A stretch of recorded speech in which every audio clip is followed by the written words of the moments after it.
avec l'heure en effet d'une revue de presse nationale avec des sujets variés. Et oui, aujourd'hui on a la Tribune du dimanche par exemple qui fait sa une sur Nicolas Sarkozy, alors que l'ancien chef de l'État doit être incarcéré après-demain, un mardi donc.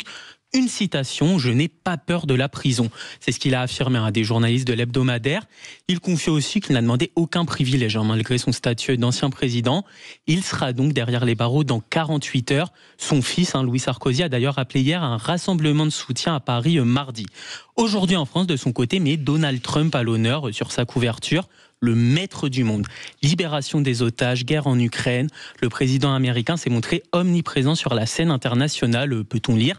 Le journal estime qu'il a montré le regain d'influence des États-Unis sur la scène internationale ces derniers jours.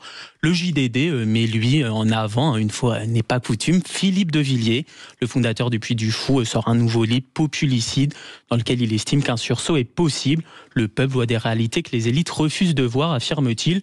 Dans le même esprit, le JD News fait sa une sur Éric Zemmour. Il faut un sursaut judéo-chrétien, affirme-t-il. Et puis dans le JDG, on retrouve également une interview sur 2 ou 3 colonnes du député Philippe Juvin. C'est le rapporteur général du budget à l'Assemblée nationale. Ouais, le timing de cette interview n'a rien d'anodin justement, puisque l'examen de la partie recettes du budget 2026 commence demain en commission des finances. Il n'y va pas de main morte, Maxime. La France est atteinte d'une paralysie mentale, estime-t-il.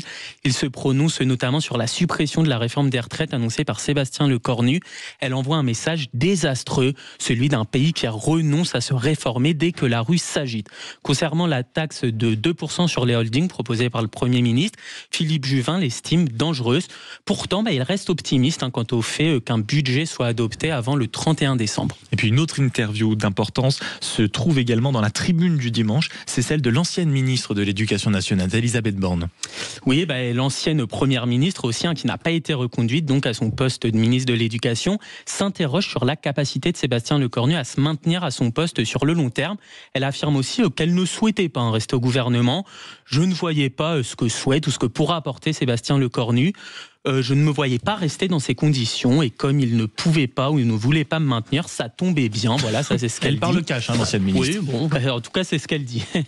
Elle aussi, elle revient sur la suspension de la réforme des retraites qu'elle avait elle-même portée en tant que ministre du Travail. Il n'y avait pas d'autre choix que de bâtir des compromis avec les Républicains et les socialistes. Il fallait être sourd pour ne pas entendre que la suspension était une exigence de ces derniers.